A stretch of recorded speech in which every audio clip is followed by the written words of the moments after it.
there was a lot of pressure on the stock yesterday and in the past couple of trading sessions. It did hit a lower circuit of 10%, but it did cool off a bit in the second half, as you rightly mentioned, and closed 7% lower. Now, if you check the stock performance, it has been 32% down over the last 9 trading sessions.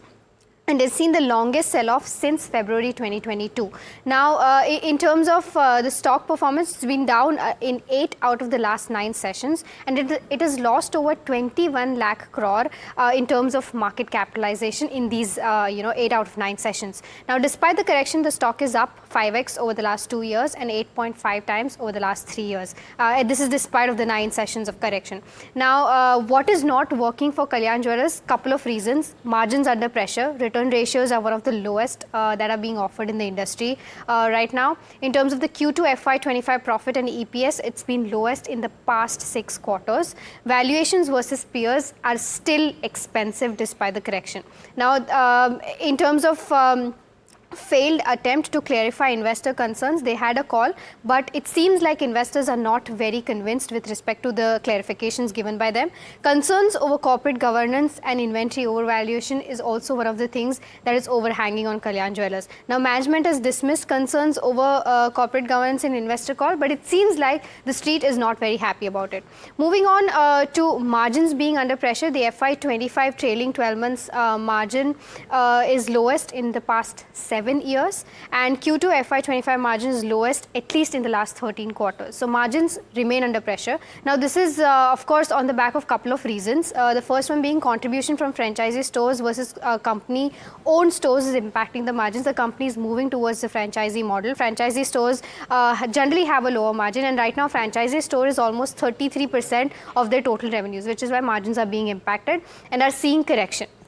Now, in terms of the overall margin trajectory, FY25 it stood at 7.5%, FY23 it stood at 7.9%, 7.1%, but trailing 12 months right now is standing at 6.5%. So it is slid by almost 100 basis points as compared to FY22. In terms of PAT margins, we've seen a slight uptick in terms of trailing 12 months as compared to FY22, but where FY23 and 24 is concerned, it stood at 3.2, but it's come down to 2.9% for a trailing 12-month basis PAT margins. Now, moving on to the return ratios, which are one of the lowest. The ROE was stood at around 15.2%, and this is one of the lowest in the industry. The lead is being taken by Titan, PN Gadgil and Senco Gold.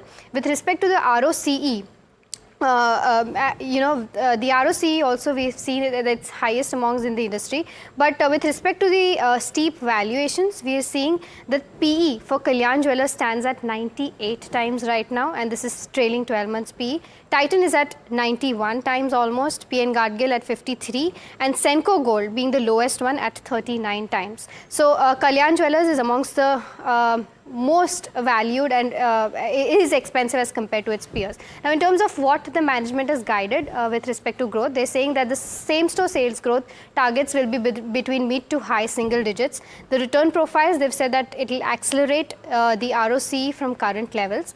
They've also said that divestment on non-core business assets is something that is they're considering. And the India expansion, they plan to increase the share of revenue from non-South markets. Their current presence is more towards the southern markets.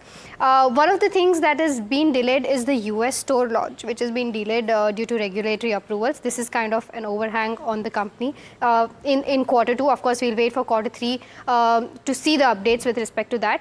But another important aspect for Kalyan Jewellers is, will promoters step in to buy more? Because yesterday's low of 522 was below the buying price of promoter T.S. Kalyananam, who bought his stake from Warburg Pincus for 535 per share, and the stock did hit a low of 522. So in total, promoters are holding 62%, of which 20% is pledged, which is kind of a raising concern, and which is why investors want to know whether the promoters will step in at this point of time or not.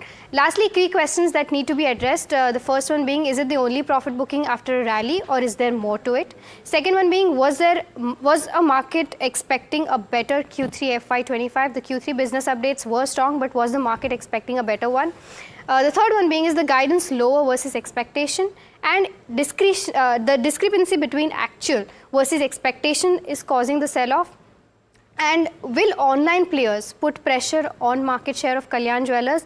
And will company be able to achieve ROC of 19% as the company has already guided? So these are some of the questions that need to be answered with respect to this company. But this is all that we have with respect to Kalyan Jewellers and what is happening with the company.